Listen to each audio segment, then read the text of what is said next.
So,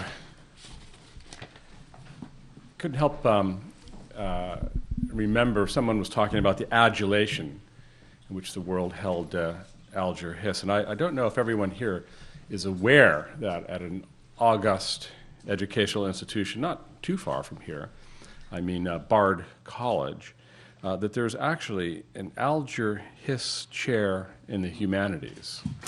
My colleague, Hilton Kramer, the founding editor of the New Criterion, had an honorary degree from Bard. And when this new chair in the humanities was announced, he promptly gave it back to the president, Leon Botstein. Well, I'm delighted to welcome you to our final panel commemorating the 60th anniversary of Whittaker Chambers Witness. And I think we've saved the most difficult, or at least the most contentious question for last. What defines conservatives today?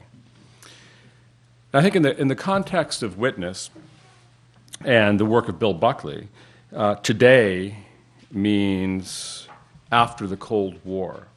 We've said a little bit about that already this afternoon, but I'd like to say a little more about it, a little more specifically about it now. So after the Cold War, that means after the implacable confrontation of communism, instantiated then by the evil empire of the Soviet Union and the West. In his prefatory letter to his children, which has been mentioned already, Chambers said that in communism he saw, quote, the concentrated evil of our time.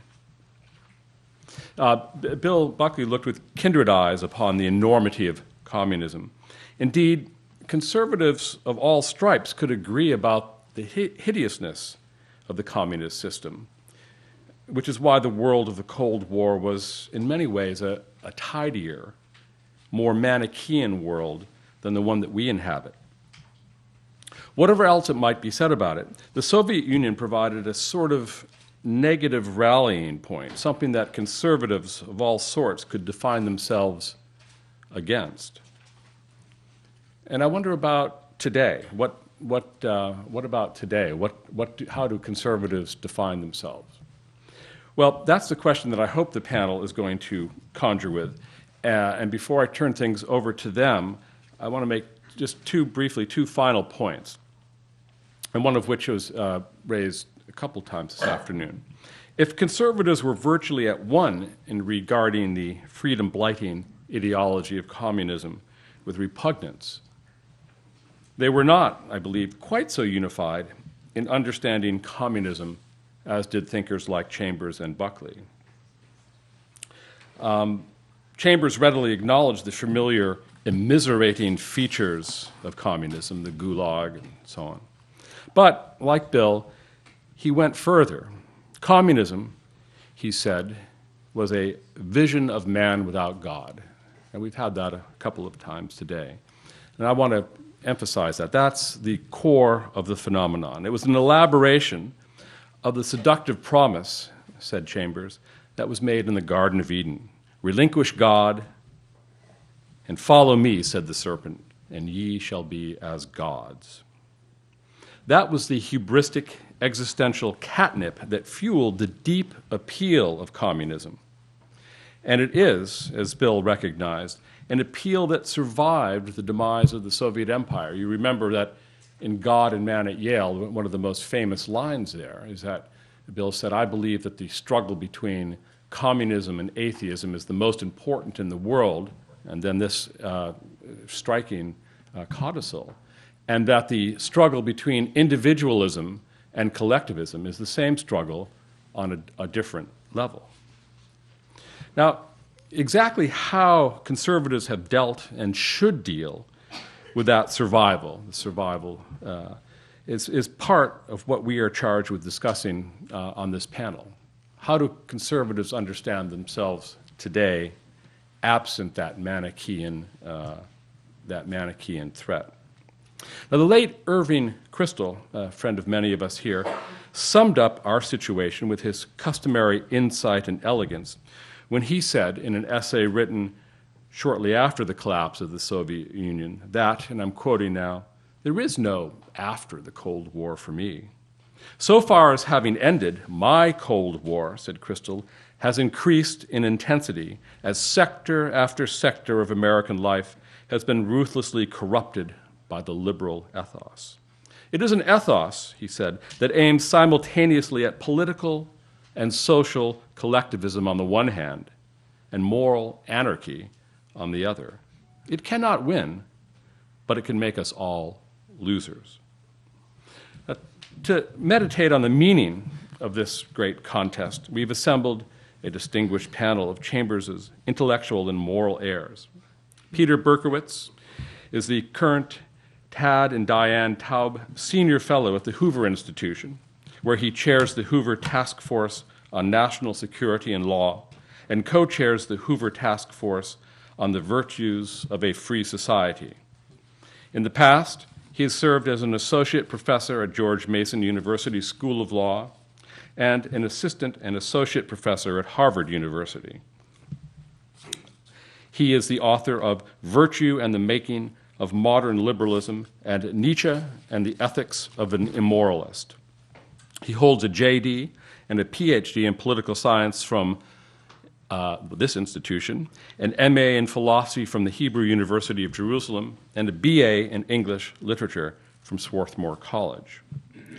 Norman Podhoretz, I feel sort of silly introducing these people because everyone knows who they are, but still, I have to do this. Norman Podhoretz served as the editor-in-chief of Commentary magazine from 1960 to 1995 and is their current editor-at-large.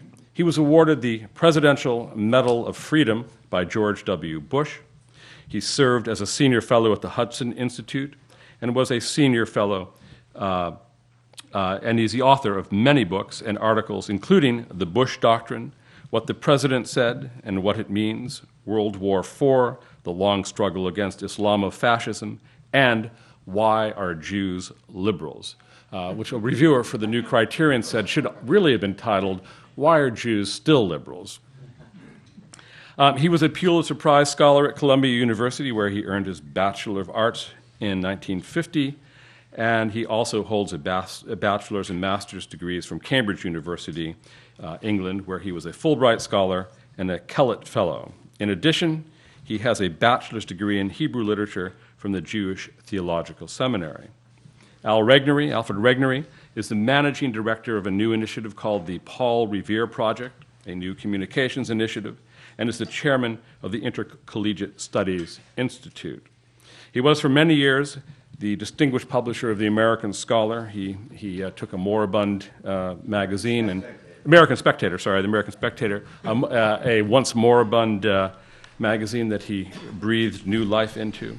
And he's the former president and publisher of Regnery Publishing, of course, which originally published Witness.